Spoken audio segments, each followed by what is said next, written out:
Fokus menabung dulu, bukan melabur. Sebelum tu, save dulu video ini untuk rujukan dan share kepada orang lain. Mereka yang sibuk tengok harga emas menaik atau menurun itu dipanggil pelabur ataupun gold investor, bukan penyimpan yang disebut gold saver. Bagi siapa yang masih belum ada simpanan berjumlah 6 hingga 12 bulan gaji, saya tak rekomen beli emas untuk melabur dulu. Fokus beli emas untuk adakan simpanan dulu. Jangan tengok harga. Kalau sibuk tengok harga, memang jumlah simpanan emas tak ke mana-mana, tak kaya-kaya. Sebab asyik takut dan pening dengan harga. Orang lain simpan emas sudah berpuluh-puluh gram, tapi dia nak beli 1 gram pun takut. Jadi apa yang penting, setiap kali ada 100, boleh terus menabung melalui akaun emas GAP.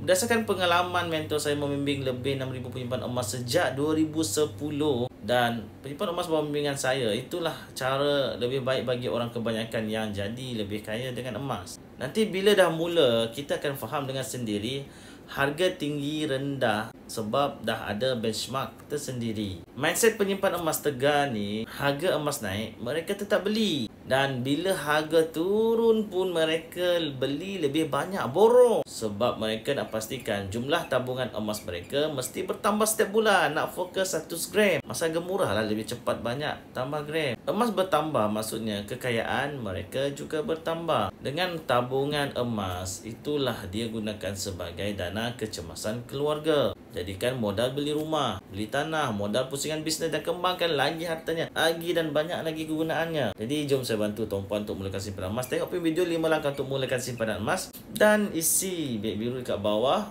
untuk saya bantu tuan-puan. Jemput follow dan komen jika ada pertanyaan.